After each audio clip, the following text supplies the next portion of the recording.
out between the sidewalk cracks. But most of the time, all we let each other see is a postcard glimpse of a skyline or a polished square. Love lets you find those hidden places in another person, even the ones they didn't know were there, even the ones they wouldn't have thought to call beautiful themselves. And let us say, Amen. Amen. The fifth blessing is about family, and Elliott will read it. It is a song by Bob Dylan called Sarah, although Elliott has taken the liberty of adapting it and calling it Carol. Some encouragement. With some encouragement.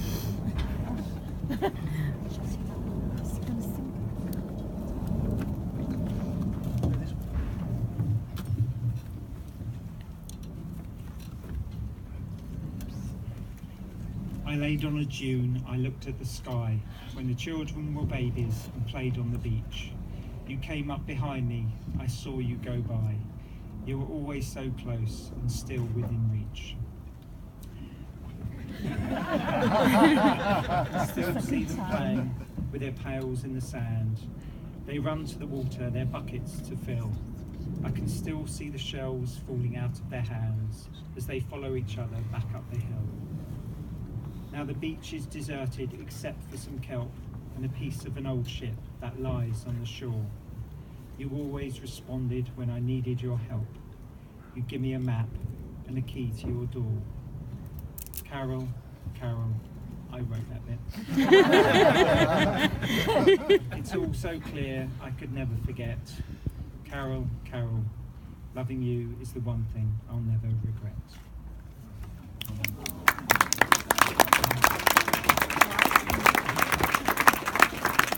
And let us all say, Amen. Our sixth blessing is a theme on community, and it will be read by Mel Shuttlebotham.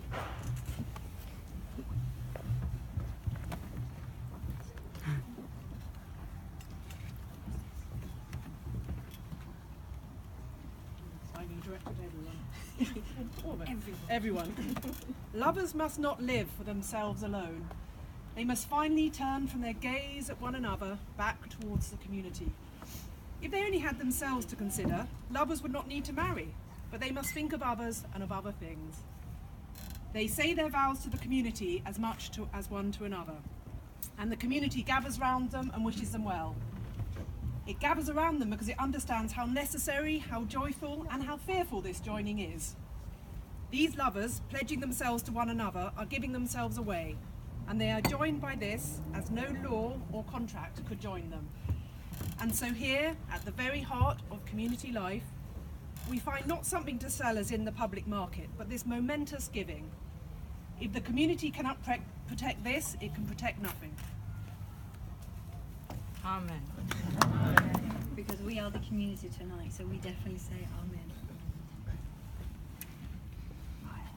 Carol, Elliott, you come from different religious and cultural backgrounds, yet you have chosen to have a Jewish blessing to officially mark and celebrate this day.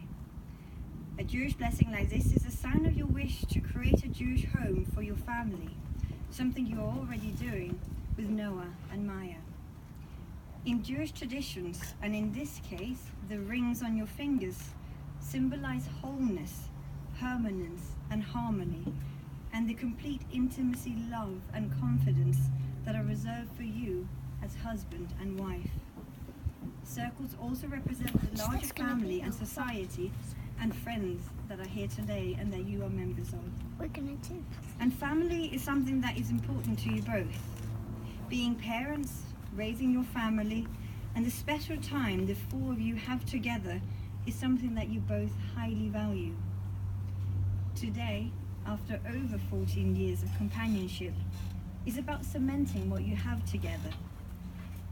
Marriage doesn't change that, but it feels right for us and the kids, you said, Elliott.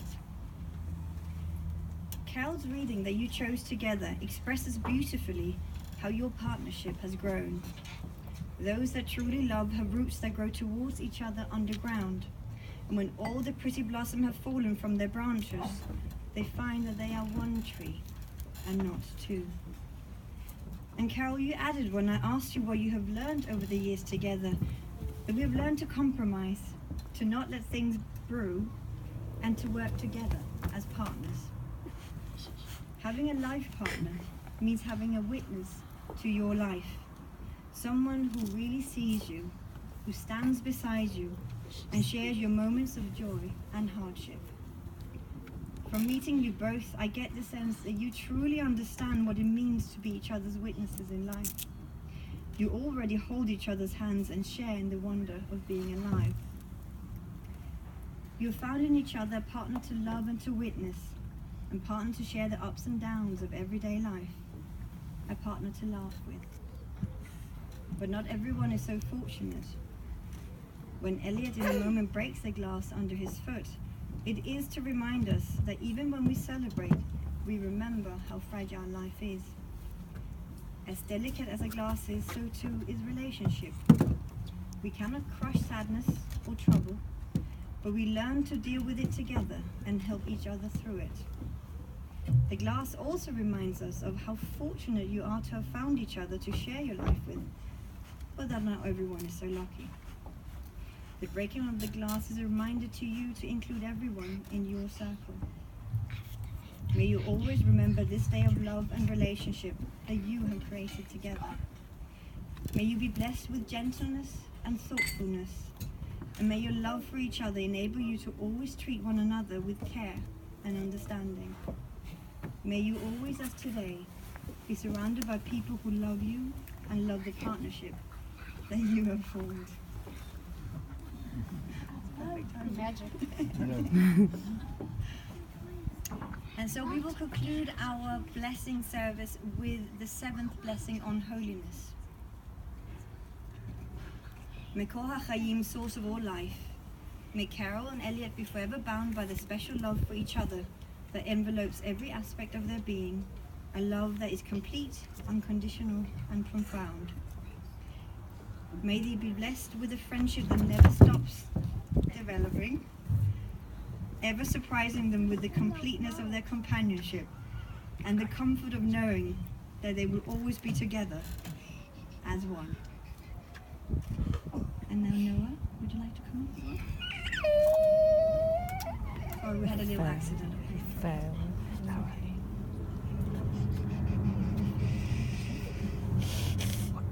And I will now give them the threefold blessing, the Yevarechecha, the priestly blessing, which is ancient, is one of the very, very ancient blessings that we have. If you know it, please join in.